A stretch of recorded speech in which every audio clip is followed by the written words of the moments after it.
situação é ruim, é delicada. O Carlos acabou de postar há pouco tempo que avaliam levá-lo ao hospital mais uma vez.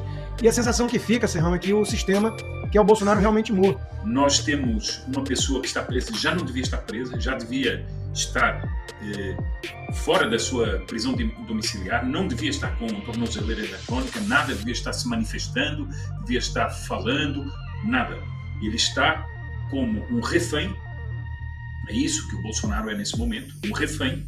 Olá pessoal, sejam bem-vindos. O meu nome é Bruno. Se você gosta e apoia o nosso conteúdo, então deixa o seu like e inscreva-se no canal.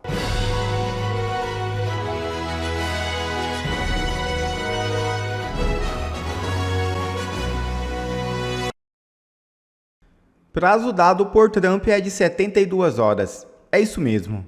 O prazo está fixado. O presidente Donald Trump definiu encontro mantido com o primeiro-ministro israelense Benjamin Netanyahu nesta segunda-feira. Trump e Netanyahu detalharam o plano de paz para Gaza, marcado por medidas de segurança e diplomacia na região.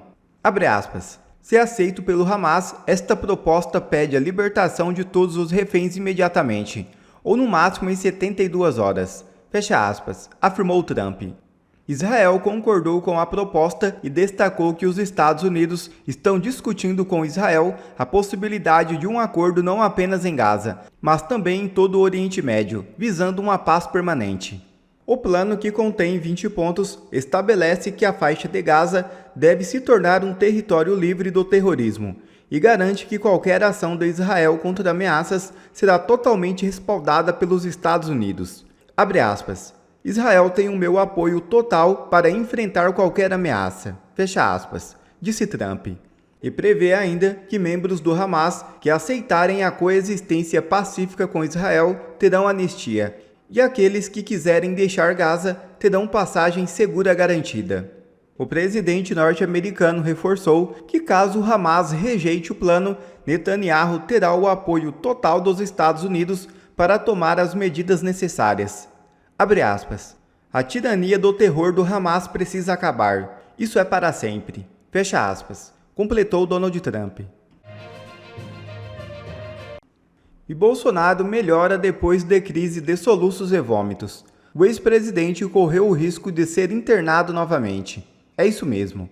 O ex-presidente Jair Bolsonaro apresentou melhora em seu estado de saúde depois de enfrentar uma crise de soluços e vômitos durante a noite desta segunda-feira 29. O vereador carioca e filho do ex-chefe do executivo, Carlos Bolsonaro, confirmou a informação em publicação na plataforma X. Abre aspas. Graças a Deus, mas essa crise passou e tudo volta ao controle diário. Sua reclamação é de rasgar o coração. Quem aguenta esses soluços ininterruptos? É de matar qualquer um de estafa. Fecha aspas. Mais cedo, Carlos já havia dito que o seu pai enfrentava a mais intensa das crises de soluços acompanhada de vômitos. O problema levou a família a acionar o médico cirurgião Cláudio Bidolini, responsável pelas recentes cirurgias abdominais de Bolsonaro. A ex-primeira-dama Michele Bolsonaro acompanhou o marido durante o episódio. Uma notícia até bastante preocupante. O estado de saúde de Jair Messias Bolsonaro. O seu filho, Carlos Bolsonaro, acaba de publicar nas redes sociais um informe preocupante.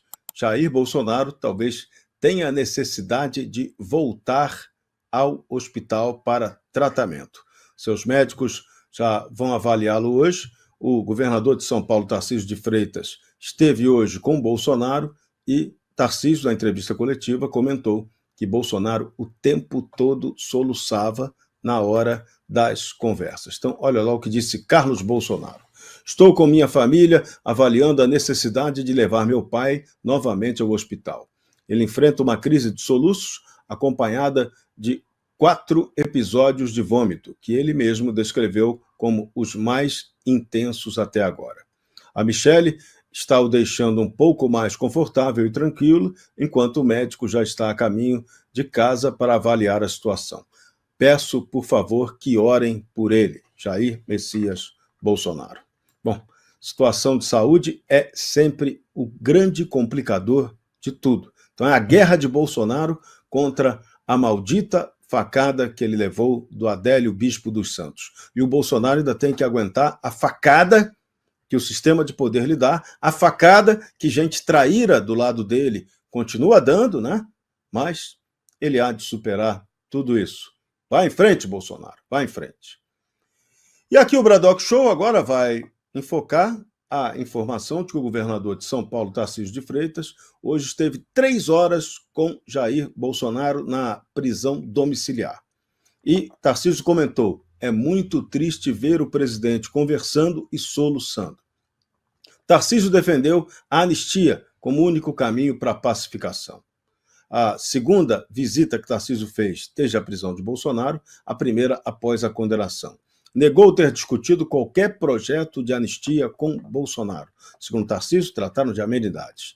Disse que os presos já compreenderam a gravidade dos atos. Também negou a conversa sobre candidaturas de 2026. Reafirmou que disputará a reeleição em São Paulo.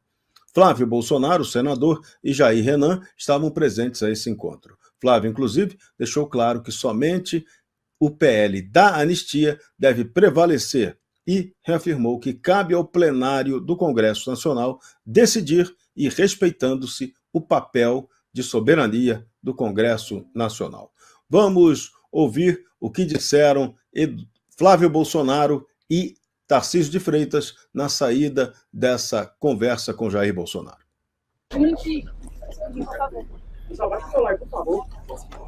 Bom, boa tarde para todo mundo. Quero agradecer a presença aí a visita do nosso amigo Tarcísio, nesse momento difícil que o meu pai atravessa.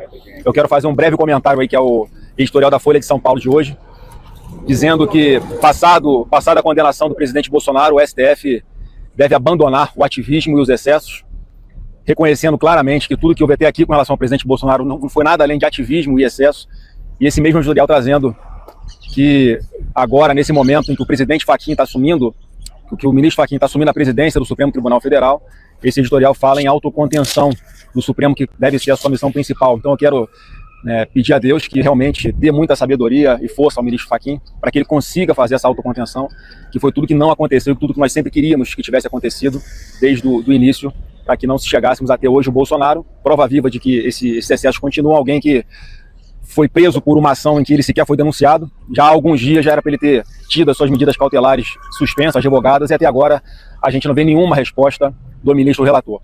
Então, dito isso, a conversa aqui hoje com o Tarcísio foi realmente uma visita de amigo, bate-papo sobre amenidades, obviamente falamos sobre política, e da minha parte, o recado que eu quero dar para todo mundo, para que não haja dúvidas, é que independente de como as coisas vão transcorrer daqui para frente, eu, Tarcísio, nós, os partidos de centro-direita, vamos estar juntos, de qualquer forma, em 2026, para a gente recolocar o Brasil nos trilhos a partir de 2027. O governador será candidato?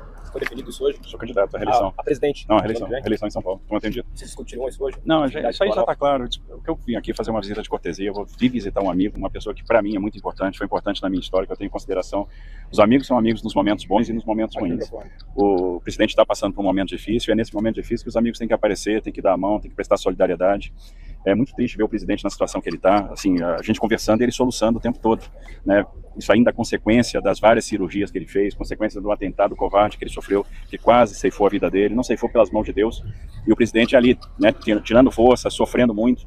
Então a gente está aqui para prestar nosso apoio, prestar nossa solidariedade, para estender a mão, sem nenhum tipo de interesse. A gente vai estar aqui do lado dele sempre, né, para dizer, estamos juntos, sou grato a tudo, presidente, pelo que você me fez, pelo que você me proporcionou, você vai sempre contar comigo, você sempre vai ter aqui na minha pessoa um amigo. No momento bom, no momento ruim, o momento é ruim, nós vamos estar juntos, independente de qualquer coisa. E vamos continuar lutando pelo Brasil. Rodrigo Constantino, ninguém melhor que você, que também está passando ainda, está se cuidando da saúde, passou por um perrengue terrível, você sabe o que é aguentar a pressão para administrar problemas de saúde. E o caso do Bolsonaro, parece ser bastante grave, bastante sério, incomoda, afeta demais a pessoa. Agora, logicamente, que o presidente está somatizando também toda a pressão, toda a desgraça que recai sobre ele do ponto de vista político, né? Pois é muita pressão em cima de um homem só, muita perseguição do sistema todo, né? A gente não pode esquecer que o Bolsonaro foi quem levou uma facada de um esquerdista, né, que depois teve uma banca milionária o defendendo, o telefone desse pessoal não ficou acessível. tudo muito estranho, né? Quem investigou foi promovido depois. Então, tudo muito estranho nesse caso aí do lobo solitário do Adélio Bispo, né? Ninguém acredita muito nisso. Tentaram matar Bolsonaro, né? É bom lembrar disso porque a esquerda gosta muito de retórica, de discurso de ódio que vem da direita, o ambiente, né, de radicalismo, de extremismo. Não existe nada mais radical, nada mais extremo do que enfiar uma faca no adversário político, né? Então, o Bolsonaro ainda paga um preço alto por aquela tentativa de assassinato, vomitou várias vezes ao longo do dia também, esse soluço que não vai embora, a situação é ruim, é delicada. O Carlos acabou de postar há pouco tempo que avaliam levá-lo ao hospital mais uma vez, e a sensação que fica, Serrão, é que o sistema quer o Bolsonaro realmente morto, né? Aliás, tem uma coluna hoje na Folha de São Paulo do Hélio Schwartzman, cujo título é "E se Bolsonaro morrer na cadeia?". Vamos lembrar que esse Hélio Schwartzman, que se considera um ser racional, iluminado, né, um fruto do iluminismo secular, um ateu que usa apenas a razão para chegar às suas conclusões, na pandemia ele escreveu por que queria o Bolsonaro morto, né? Então é muito racionalismo e muito pouca empatia pelo próximo, né? Mas ele conclui o texto de hoje dizendo: conceder ao ex-presidente um benefício que não estende a outros apenados em situação sanitária igual ou pior seria um golpe contra o ideal republicano pelo qual a corte precisa zelar. A solução correta aqui seria universalizar os benefícios concedidos a presos que estão doentes. Difícil que aconteça, né? Então, no fundo, é uma forma de dizer que se você não liberar um homicida porque está doente, você não pode liberar também o Bolsonaro, sendo que ele é, obviamente, um condenado político. A gente sabe, né, que o julgamento foi um julgamento teatral, foi um julgamento politizado, não houve tentativa de golpe armado, não houve nada disso, mas a sensação que fica, repito, é que o sistema quer ver Bolsonaro morto. Quanto à visita do Tarcísio e o que ele disse depois na coletiva ali rapidinho, não há por que duvidar da sua sinceridade. Em vários momentos ele já deixou claro que ele é muito leal ao Bolsonaro, né, porque o Bolsonaro foi quem lhe deu essa grande oportunidade na vida de ser ministro com autonomia de uma pasta importante como infraestrutura, que fez a sua carreira, a sua projeção, a ponto dele ser hoje governador do estado mais rico e importante do país, que tudo leva a crer que ele realmente vai disputar a reeleição para continuar como governador, né? Então, está alinhado com o que quer a família, né? Não é ele o candidato bolsonarista em 2026, provavelmente. Não sabemos ainda quem será o candidato, mas ele tem aí uma opção muito mais garantida, né, e que faz sentido para ele, que é disputar a reeleição de São Paulo com o apoio do Jair Bolsonaro. Então, isso parece que vai ficando cada vez mais claro, e aí vamos ver se os abutres da velha imprensa param de ficar plantando notinhas de intriga entre Tarcísio e Bolsonaro, o que fazem com bastante frequência, né? Porque, como ficou evidente, né, eles estão mais próximos do que nunca. Você está ligado no Bradock Show, oferecimento Golden Brasil. Vamos ouvir mais um trecho da entrevista concedida por Flávio Bolsonaro, senador, na saída desse encontro em que ele, Tarcísio de Freitas, o irmão dele, Renan, estiveram hoje à tarde com Jair Bolsonaro no Jardim Botânico, a casa onde Bolsonaro mora, o condomínio dele em Brasília. Que são as justas, e aí a maioria do plenário decide. Isso não pode ficar a cargo, né, de um presidente de casa, da Câmara, ou um presidente do Senado, se pauta, se não pauta, e aí ainda sofrendo algum tipo de influência por parte de autoridades de outros poderes. Então, assim, vamos iniciar o processo legislativo, respeitar o papel do Congresso Nacional, e vamos aguardar ver que texto que o relator da anistia vai propor, e a partir dali a gente vai para o voto. É assim que funciona a democracia, né? Não tem que ser com base no que a maioria pensa, não com base no que um ou outro possa querer impor. Então é isso que a gente quer exercer a democracia, vamos para o voto no plenário. E, obviamente, para começar isso tudo, tem que o relator apresentar o texto dele. Emenda, o senhor acha que não seria um bom caminho de escrever? Não, gente, isso é regimental. É regimental. A gente não tá, tem coisa que não está no nosso controle. O texto que o relator vai apresentar não está no nosso controle. Mas só que ele tem que apresentar algum texto para que a gente possa, a partir daí, pensar nas modificações. E seu irmão Eduardo, o Sóstenes chegou a conversar com ele lá nos Estados Unidos? Eu não falei com o Sóstenes ainda, não sei nem se ele já voltou dos Estados Unidos. Tá? Com o Eduardo eu não falei com ele hoje ainda para me atualizar. Tá? Mas assim, eu não tenho outro caminho aqui, a gente tem que fazer, tem que cumprir o que está no regimento do Congresso, que é o que a gente defende. Essa finalização do Tarcísio, que todos estarão juntos em 2026, depois ali daqueles últimos dias, que teve a finalização do Ciro, que a direita e o centrão estariam fragmentados, isso é uma tentativa de combater essa narrativa? Não, na verdade, sim, quem falou disso fui eu. Eu comecei falando aqui com vocês hoje isso, que independente de como as coisas vão se desenrolar, a única certeza que eu tenho é que o Tarcísio e o Bolsonaro vão estar juntos, independente do que aconteça, e juntos com a centro-direita, que eu acho que é o caminho para que a gente forme uma unidade contra o atual governo, que está disposto a quebrar o país por um projeto de poder. E nós somos pessoas responsáveis, ponderadas, né, e que sabemos que o Brasil não suporta esse tipo de populismo que está acontecendo no governo hoje, quebrando as contas públicas, meio que ignorando o que vai ser do Brasil a partir de 2027, que é o que o Lula está fazendo. A gente tem que ter essa unidade e do que depender de mim nós teremos essa unidade. E o Tarcísio, para mim, é um dos principais ativos que a centro-direita tem. É importante ele estar sempre fortalecido. É uma pessoa preparada, governador do estado com o maior orçamento do Brasil, mais populoso, que tem feito um grande trabalho, é bem avaliado.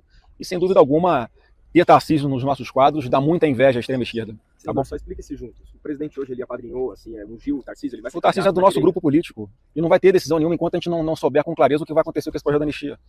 Se tem alguma coisa de novo que eu possa falar para vocês, é o que eu acredito, que somente após esse processo legislativo e até seu desenrolar final sobre o que vai acontecer com a anistia, não tem por que antecipar nome de nada, porque enquanto a gente não conseguir resolver isso, a gente não vai ter como tomar nenhuma decisão com base em achismos ou em torcida do que pode acontecer. Dácio Bracarense, o Flávio Bolsonaro, ele deixou bem claro que tem um projeto de centro-direita em operação do grupo de Jair Bolsonaro e que eles não vão aceitar a sabotagem do outro grupo que está querendo aí sequestrar a centro-direita no Brasil, né? Ele falou também que 2025 precisa terminar para que seja discutido 2026. E o tema de 2025 é a anistia. Portanto, sem discussão de anistia, não há discussão de qualquer tipo de projeto. O Flávio Bolsonaro foi muito claro, mas ele foi claro também sobre a necessidade de se debater um texto de forma democrática. Vamos lembrar que 311 parlamentares aprovaram a urgência de um determinado texto que trata de anistia.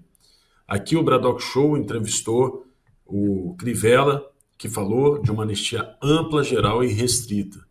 E é disso que se trata. Portanto, isso ficou muito claro na fala do Flávio. Independentemente do texto do Paulinho, da Força ou da Forca, os parlamentares vão propor mudanças e vamos para o voto, para o que determina a democracia. Eu só retomo a questão do Bolsonaro, porque é um tanto assustador. Parece que esse país não tem Ministério de Direitos Humanos e nem Ministério Público. Imagine, você tem um homem doente, preso por uma determinação judicial, lastreada numa possível ação de coação de custo do processo e, terminada a investigação, ele não participou. Pelo menos é o que diz a Polícia Federal. E ele continua preso e doente. Não tem mais instituição nesse país. Não tem mais instituição nesse país. Portanto, como é que eu posso confiar num parlamento, sobretudo num Senado, que vai votar numa anistia, se o Senado não questiona, não tem coragem de questionar um ministro que toma uma decisão como essa, de colocar um homem que está numa situação complicada, doente, preso, sem necessidade? Enfim, fica aqui essa reflexão para vocês que nos acompanham. José Carlos Sepúlveda, o Bracarense tocou num ponto que é essencial. O Procurador-Geral da República não incluiu o Bolsonaro nesse inquérito, no qual agora estão sendo intimados Eduardo Bolsonaro e Paulo Figueiredo. Então não tem razão para manter a prisão domiciliar de Bolsonaro. No entanto, não ouvimos até agora o Procurador-Geral da República pedir a revogação dessa prisão, né? Eu achei aquela cena, o invólucro daquela cena, exatamente por causa disso que você está dizendo, totalmente aberrante. Nós temos uma pessoa que está presa, já não devia estar presa, já devia estar fora da sua prisão domiciliar, não devia estar com tornozeleira eletrónica, nada, devia estar se manifestando, devia estar falando, nada. Ele está como um refém É isso que o Bolsonaro é nesse momento, um refém. E por isso é que eu acho um pouco de ingenuidade do Flávio esperar que o Fachin vá se autoconter. Ele não vai se autoconter porque já meteu o Alexandre de Moraes como vice-presidente do STF e, portanto, ele não vai se conter, nem esse é o desejo dele. Agora, tudo aquilo é absurdo o que nós vimos ali. Quer dizer, vimos uma posição humanitária e de amigo do Tarcísio, e é louvável que eu tenha feito isso, né? Estar ali com o presidente Bolsonaro, junto com o filho Flávio, mas no mesmo dia em que a Folha de São Paulo diz o seguinte: não, agora já passou a condenação do Bolsonaro, já se fizeram todas as arbitrariedades, todas as ilegalidades, já se violou a Constituição, agora talvez seja o caso de voltar ao caminho da legalidade. Não, num país onde um jornal diz isso, eu pergunto o seguinte: o que é que falta para nós estarmos num sistema de loucura? Então, nós vemos que temos ali um governador do maior estado do Brasil que certamente teve que pedir autorização para ir visitar uma pessoa que já não devia estar presa. Tudo isso é realmente revoltante e só faz reafirmar tudo aquilo que o presidente Trump e os seus assessores, as pessoas do seu governo têm dito. O Brasil está numa caça às bruxas, o Brasil afastou-se da institucionalidade e o Estado de Direito foi pelos ares.